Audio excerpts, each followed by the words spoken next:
죽음에서 살려주신 절대신 하나님. 8번째 사연. 웅덩이 샘에서 목욕하다 변사체가 될 뻔한 이야기.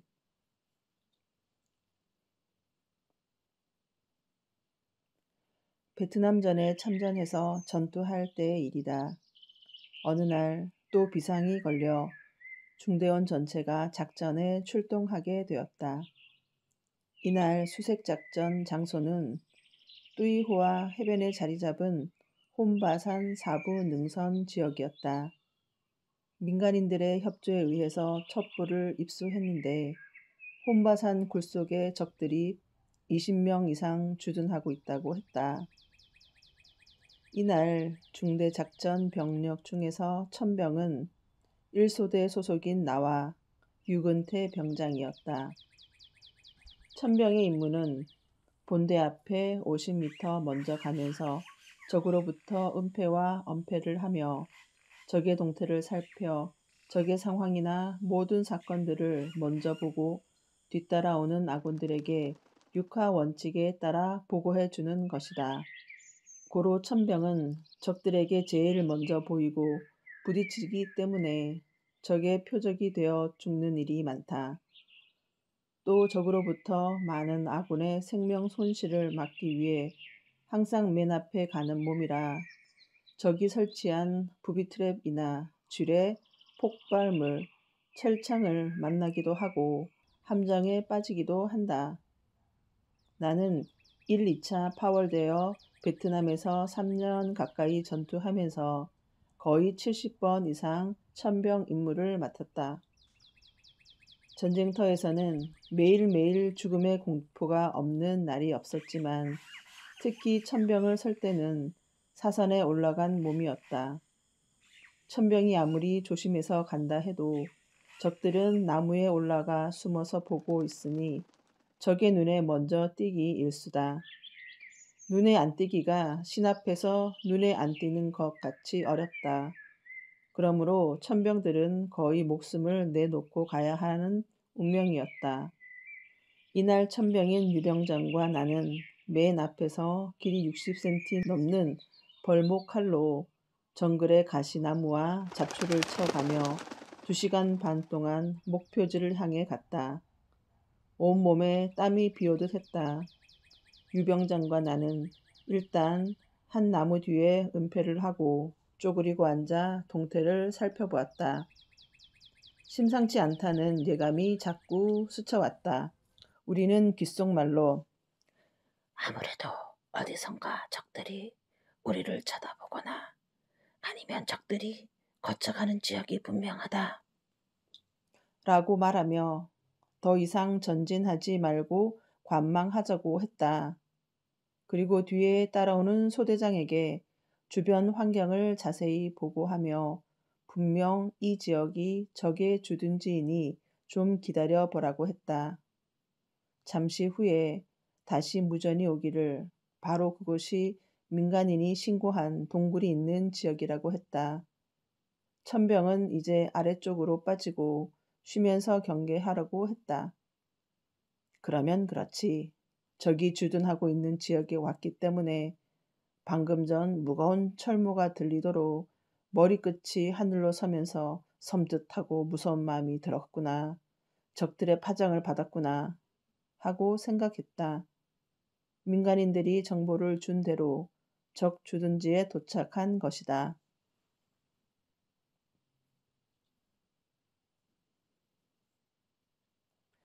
우리 중대가 임무를 수행하는 동안 나와 유병장은 수색 작전을 하는 굴에서 40m 정도 떨어진 산 밑으로 내려갔다. 어디서 물 흐르는 시원한 소리가 바위 틈새로 들려왔다. 온몸이 땀에 흠뻑 젖어 물을 찾던 중이었는데 돌 틈에서 물소리가 나서 그 물소리를 따라 내려가 보았다. 거기서 큰 웅덩이 샘을 발견했다. 아니, 이 악산 중턱에 무슨 물이 이렇게 있나? 하고 놀라고 감탄했다. 깨끗하고 시원스러운 크고도 큰 샘이었다. 지름 2m에 무릎까지 닿는 깊이의 둥근 샘이었는데 물이 넘쳐 줄줄 흘러가고 있었다. 옷을 입은 채로 물속에 뛰어들고 싶었지만 작전 중이라 상황을 더 살펴보기로 했다. 우리 위쪽에서는 계속 베트남 말로 적들에게 자수하라고 하는 손 마이크 방송 소리가 들렸다. 이는 굴 속에 숨어 있는 독에 든 쥐 같은 놈들에게 외치는 한국군 소속의 통역관 말소리였다. 총 한 발 쏘는 소리도 없는 것을 보니 오늘은 허탕 쳤는지 별 상황이 없는 것 같았다. 베트콩들은 아군들의 인기척을 이미 느끼고 도망친 것 같았다. 베트콩들이 동굴에 있었으면 벌써 어떤 상황이 벌어지고도 남을 시간이 지나갔기 때문이다. 고로 나와 유병장은 긴장이 조금 풀렸다. 시원한 물을 소처럼 쭉쭉 들이켰다. 물 맛이 좋고 간담이 서늘할 정도로 정말 시원했다. 양팔을 쓱쓱 걷어붙이고 팔뚝을 그 찬물에 담그니 가슴이 서늘하고 생기가 확 돌았다. 우리는 천병 임무도 끝났으니 몇 시간 동안 긴장하여 땀에 흠뻑 젖은 옷을 벗어젖히고 목욕을 하고 싶었다. 그래서 총을 샘 곁에 가까이 놓고 5분짜리 목욕을 번개처럼 하기로 했다. 비오듯 쏟아지는 땀에 젖은 옷을 훌러덩 벗고 그 찬물로 뛰어 들어갔다. 서로 둥목을 해주고 팅팅 부른 때까지 밀어주며 머리를 찬물에 감으니 뇌속이 시원했다. 위험하고 힘들었지만 오늘 천병을 섭기에 이 찬물을 만난 것이다. 이 산속에서 좋은 물을 만나 얼음처럼 시원한 물을 마시며 목욕하니 기분이 좋아 만물을 창조하신 하나님께 진정 감사했다. 열받았던 머리를 찬물에 푹 집어넣으니 정신이 총명해졌다. 옆에 전우 유병장도 나와 똑같이 머리를 찬물에 푹 밀어 넣으니 정신이 드는지 하나님께 감사하다는 평소에 잘 안 하던 말을 툭 내던져 기분이 좋았다. 나도 예수님을 부르며 이런 시원한 물가로 인도해 주셔서 고맙다고 감사의 말을 했다.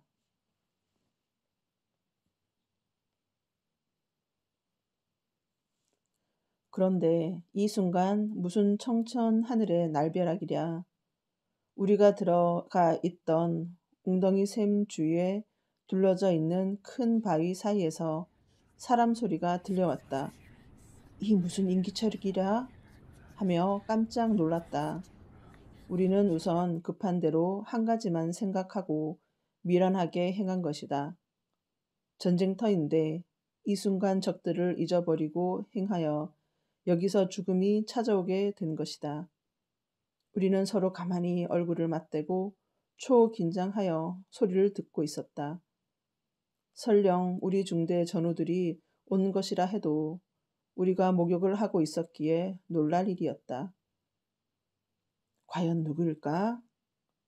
한국 사람들의 말소리가 아니고 알아들을 수 없는 베트남 말소리였다. 분명히 베트콩 적들이 대화하는 소리였다. 우리는 순간 당황하여 마음과 몸이 굳어버렸다. 소곤거리는 소리와 지나가던 발걸음 소리가 계속 들려왔다. 웅덩이 샘을 싸고 둘러서 있는 바위 뒤에 분명 적들이 지나가면서 쳐다보고 있는 것으로 판단이 되었다. 이때부터 정신이 나갔다. 머리끝이 서기 시작했다. 나는 옆에 전후 유병장의 귀를 잡아당겨 바짝 대고 말했다. 저기다. 베트콩이 분명하다. 우리 옆 바위 뒤에서 지금 지나간다. 안 보여도 발자국 소리가 들린다. 말소리도 들린다. 유병장도 손으로 뇌귀를 잡아당기며 속삭여 말했다. 저기 분명하다. 베트콩 어떻게 하냐? 서로 혼이 빠져 말을 하고는 서로의 손을 꽉 쥐었다. 툭 터진 바위 사이로 베트콩들이 우리를 보고 있는 느낌이 훤히 느껴져 왔다. 그래도 그곳을 쳐다볼 수가 없었다. 우리는 초긴장되어 그들과 눈을 마주치지 않으려고 마음 졸이며 베트공들의 소리가 나는 쪽에서 돌릴구를 돌리고 말았다. 적들이 우리를 본다면 샘 바위 뒤에서 보기 때문에 불과 3에서 4미터 거리밖에 안 된다. 그래서인지 물에 젖은 머리는 죽음의 공포와 함께 하늘까지 뻗는 듯 했고 마음은 두려움으로 차서 내 영혼까지 당황하여 어쩔 줄을 몰라 하는 순간이었다. 우리가 서 있는 동안 바위 뒤에서 계속 소곤거리는 소리가 들리고 발자국 소리가 들리더니 순간 실탄을 장전하는 소리가 선연하게 들렸다. 순간 벗은 몸으로 도망치려 했지만 몸이 굳어 우리는 적의 반대쪽만 쳐다보고 눈만 말똥말똥 뜨고 후들후들 떨며 서 있었다. 벌써 내 몸은 굳어서 시체처럼 빳빳해지기 시작했다. 우리가 벗어놓은 철무와 총은 우리와 2미터, 3미터 떨어져 있었고 바위 뒤에서 적들이 우리가 움직이는 것을 보면 즉시 쏠 것 같은 생각이 들어 이미 몸은 마비되다시피 하여 움직여지지 않았다. 금방이라도 뒤통수에 총을 탕! 쏠 것 같은 예감이 머리에 찡! 하고 스쳤다. 하나님께 제발 우리를 못 쏘게 해달라고 간절히 기도했다. 어떻게 할 줄을 몰라 속으로 하나님과 예수님만 불렀다. 애간장이 타고 뼈골이 타고 온몸과 마음이 물속에서 타고 있었다. 그 순간, 그 광경, 그 심정, 그 애타는 마음을 누가 느낄 자가 있으랴. 금방이라도 총소리가 빵! 하고 날 것만 같았다. 이 같은 순간에는 나를 사랑하는 부모도 형제들도 그 어떤 전우도 나를 구해줄 수가 없었다. 그렇게 넋이 나간 상태로 죽음의 공포에 빠져 얼마나 시간이 흘렀는지 알 수가 없었다. 거의 혼수 상태로 서 있는데 순간 나에게 슬쩍 스치는 영감이 있었으니 내 옆에 하나님이 나를 지키며 서 있는 것 같았고 죽지 않는다는 느낌이 왔다. 그때부터 의식이 조금씩 돌아왔다. 정신이 차려지고 안심이 됐다. 한참 후 발자국 소리가 또 들려왔다. 속살거리는 소리가 나고 총을 장전하는 쇳소리가 들렸다. 온몸이 굳어서 목도 몸도 돌려지지 않았지만 하나님이 살려주실 거라는 믿음으로 생각만큼만 살아났다. 마치 이 순간은 사형장에 서 있는 사형수 같은 입장이었다. 도마에 오른 물고기 같은 입장이었다. 이같이 한동안 서 있었더니 뒤에서 나던 발자국 소리가 내 옆을 지나 점점 귓가에서 멀리 사라졌다. 확실하게 많은 적들이 옆으로 지나가던 소리였다. 이 소리가 한참 동안 들렸다. 그 이후로는 아무 소리도 들리지 않았다. 조용했다. 적들이 사라진 느낌이 들었다. 얼마간 서 있었을 때 마비된 몸과 마음이 풀리기 시작했다. 그야말로 혼이 나갔다가 들어온 것이었다.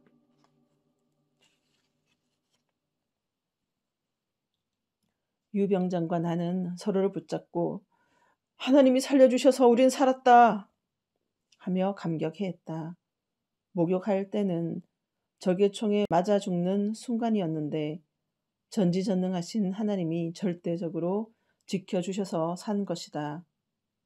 하나님이 적들의 마음을 감동시키시고 또 총이 불발되게 하여 살게 해 주신 것이 분명했다.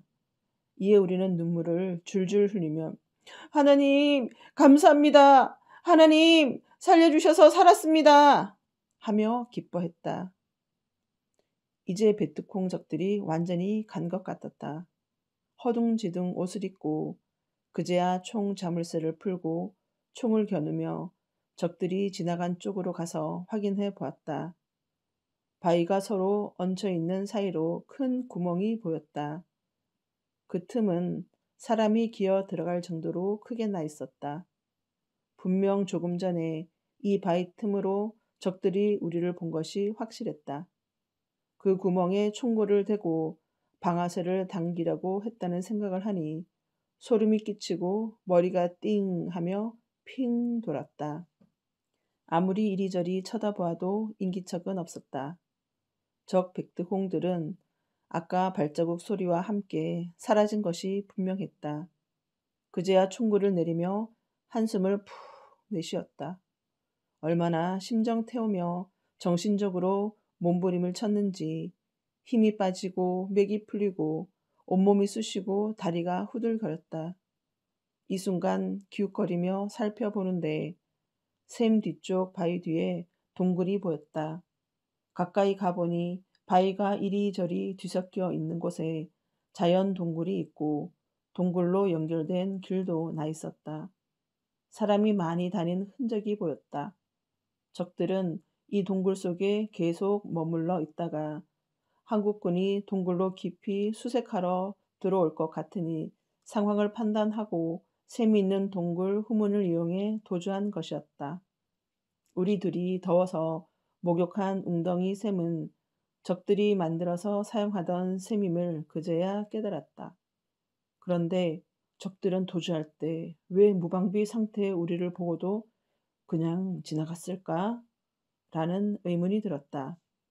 이때 위에서 분대장으로부터 오늘 작전 끝내고 철수하니 천병들도 올라오려는 무전이 왔다. 우리는 올라가면서 바위 뒤쪽을 보았다. 바위 뒤쪽에 길이 있었다. 한쪽 길은 우리가 목욕한 샘 쪽으로 연결되어 있었고 또 다른 한쪽 길은 동굴 후문으로 연결되어 있었다. 적들은 한국군이 위쪽 동굴 입구에서 방송하고 수색할 때 40m 떨어진 이 굴의 후문으로 빠져나와 도망가면서 우리를 보고는 죽이고 가려 했는데 총을 겨누고 방아쇠를 잡아당겼으나 불발되어 못 죽인 것 같은 느낌이 들었다. 하나님이 막았으니 그냥 달아났구나 하는 생각이 확실하게 들었다.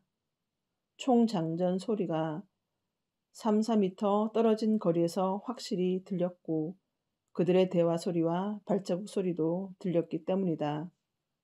전능하신 하나님이 죽음에서 살려주셨다고 내 입에서 감탄이 절로 나왔다. 유병장은 하나님을 믿지 않는 자였지만 그 역시도 오늘 하나님이 살려줬다 하고 말했다. 정병장이 믿는 하나님이 나도 같이 살려주셨다 라고 고백하였다. 어느새 해가 서산으로 기울고 있었다. 우리 소대는 별 이렇다 할 상황도 없이 의문 속에 다시 부대로 돌아가게 되었다. 전후 유병장과 나는 둘이 목욕하면서 일어났던 일은 우리만 알고 입을 꼭 다물고 말을 않기로 비밀로 하기로 했다. 이것을 지휘관들이 알면 큰일 나기 때문이다.